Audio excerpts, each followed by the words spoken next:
Hi, it's time for another quick, might not be so quick, but anyway, 720p video.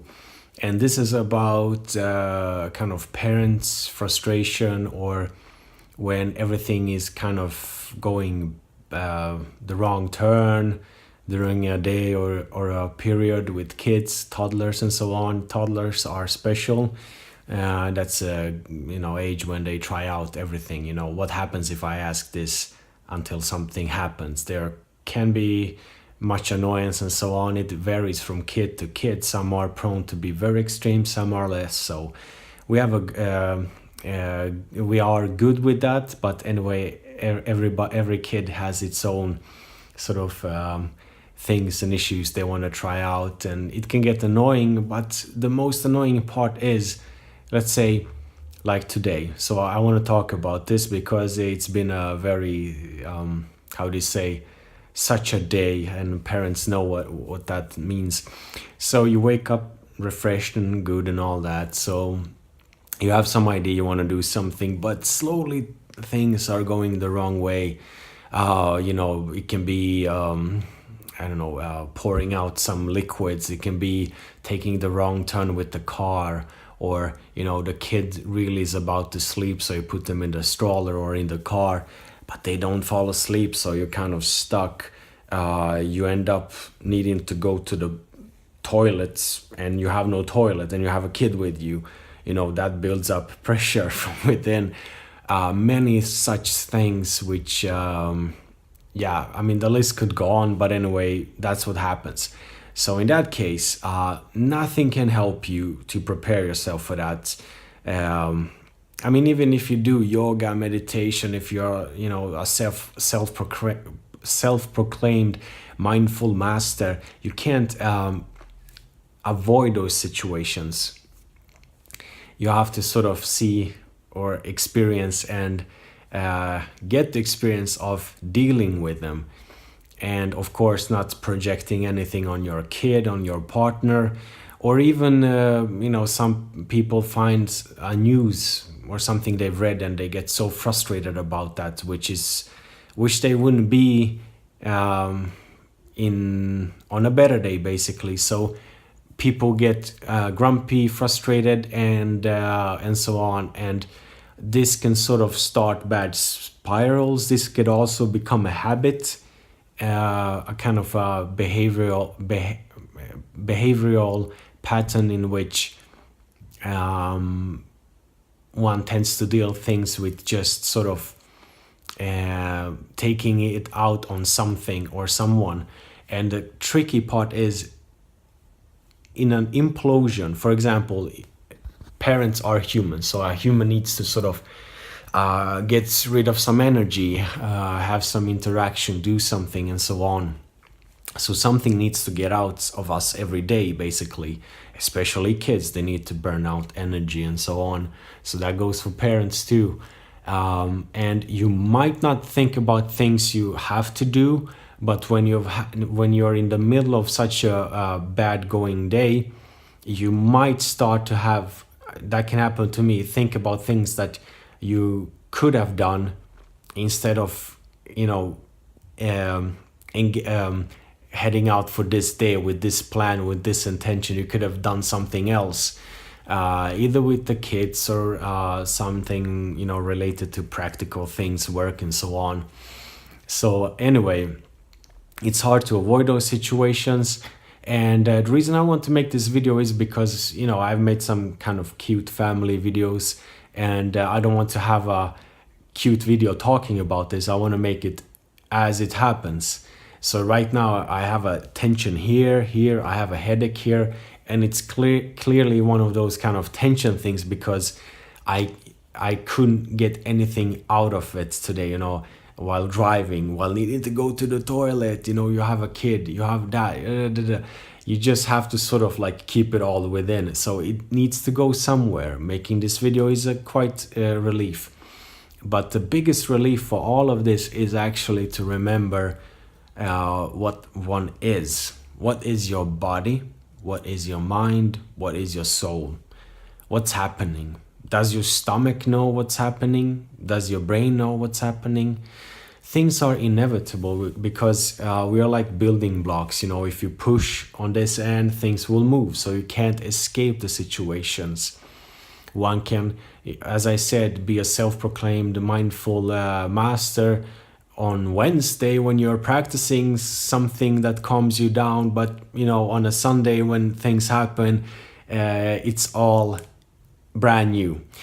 And so, yeah, I guess it helps. But what helps the most is to actually remind yourself what you are.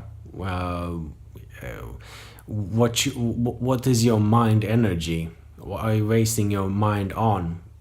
Will I become grumpy now on something, on some news, because that's kind of okay to project one's frustration or energy which has been building up. I can go and do some workouts. The cases are often, I think, that when you are having such a kind of bad going day, you become tired and tense, so it's really hard to get out there and do something physically. And sometimes you can't during the weather or whatever schedule one has. So this is a tricky thing, and I've observed this many times in myself and other parents. And as I said, to remind yourself what you are, like what is your mind? Where does it end? Does your mind end in your brain, a half a meter outside you? That also tells you much about your habits of dealing with things. Now, as I said, you can be a self-proclaimed mindful master. And I always think about a family I saw in India years ago. Their kids were causing havoc in a restaurant. And the mother was just standing there 5 meters away and going like, "Kids," and she said the names, I don't know, what was that? John, Natasha, Om Shanti Shanti, Om, and they didn't care, she was trying to calm herself. It's so funny because you can't be like, "Oh, I am a cosmic vibrational energy." Yeah, but your kid is about to do something, you have to act, so you can't escape it. And as I said, it's the energy goes somewhere. It goes to creating tension. It goes to frustration. It goes somewhere. And if there was a how do you say handbook for where that energy should go, we wouldn't have these problems. Now, meditation and yoga and Om Shanti Shantis, and that's good. That's beautiful.